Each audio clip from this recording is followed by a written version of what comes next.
السلام علیکم دوستو، کیسے ہیں آپ؟ امید کرتا ہوں کہ آپ خیریت سے ہوں گے۔ اگر آپ چاہتے ہیں کہ میں آپ کی کہانی کو بھی ایسے ہی بیان کروں تو آپ مجھے واٹس ایپ پر میسج کریں، اور آپ میرے یوٹیوب چینل کو بھی سبسکرائب کریں اور بیل کی گھنٹی کو آل پر سیٹ کریں، تاکہ جب بھی میں کوئی نئی کہانی اپلوڈ کروں تو آپ کو اس کا نوٹیفیکیشن سب سے پہلے ملے۔ تو آئیے شروع کرتے ہیں آج کی کہانی۔ میرا نام قاسم ہے، میں لاہور سے تعلق رکھتا ہوں۔ آج کی کہانی کوئی کہانی نہیں ہے بلکہ ایک حقیقت ہے۔ آج سے کئی سال پہلے ڈاکٹر نے مجھے میرے بلڈ ٹیسٹ کی رپورٹس دی تو مجھے سن کر ایک دھچکا سا لگا۔ جس کا خدشہ تھا وہی ہوا میرے ساتھ۔ مجھے لاسٹ سٹیج کا کینسر تھا۔ خیر، میں گھر واپس آ گیا۔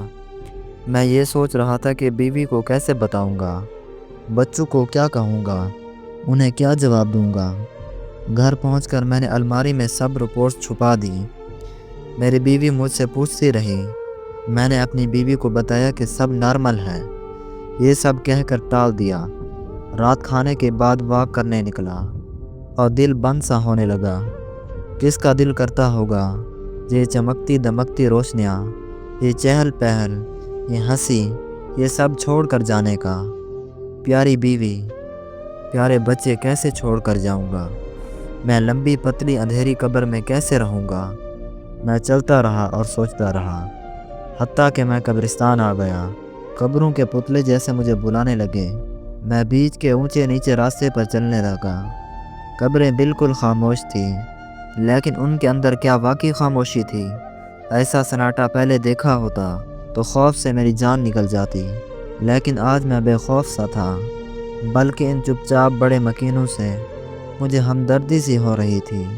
کچھ چھوٹی کچھ بڑی قبریں، کچھ قبروں پر مردوں کے نام اور کچھ قبروں پہ عورتوں کے نام پڑھتا اور آگے بڑھتا رہا۔ کچھ قبروں پہ آیات تھی، کچھ قبروں پہ اداسی بھرے شعر پڑھ رہا تھا کہ بچھڑا کچھ اس ادا سے کہ رات ہی بدل گئی، کہ بچھڑا کچھ اس ادا سے کہ رات ہی بدل گئی، ایک شخص سارے شہر کو ویران کر گیا۔ سر، کافی رات ہو گئی ہے، گھر چلنا چاہیے۔ میرے خیال سے میرے یہ ڈرائیور کی آواز تھی۔ میں نے پیچھے مڑ کر دیکھا۔ میری چمکتی دمکتی کار چاندنی میں نہائی ہوئی تھی۔ کیا فائدہ اب اس کار کا؟ سب کچھ تو میرے بیوی بچے لے جائیں گے، میرے ہاتھ کیا آیا؟ میں بڑی خود غرضی سے یہ سب سوچ رہا تھا کہ ساری زندگی کماتے کماتے ہی گزر گئی۔ ابھی یہ گھر بنا لوں، اب یہ پراپرٹی خرید لوں، اب بچوں کے لیے نقدی زیور خرید لوں، یہ اکٹھا کر لوں، وہ اکٹھا کر لوں۔ ابھی میں نے اپنی بیوی کے لیے بینک بیلنس جمع کرنا ہے۔ میری زندگی میں یہی میری ترجیحات تھی۔ گھر، گاڑی، موبائل، دنیا کی ہر وہ چیز تھی میرے پاس، لیکن ایک چیز نہیں تھی میرے پاس، اور وہ تھا سکون۔ سکون نہیں تھا میرے پاس۔ پتہ نہیں کتنے دیر میں یوں ہی کھڑا رہا اور ویران پڑی قبروں کو دیکھتا رہا۔ پھر اچانک میرا دل کیا کہ کاش یہ قبر والا مردہ زندہ ہو جائے اور مجھے بتائے کہ اصل میں اس کے ساتھ ہوا کیا تھا۔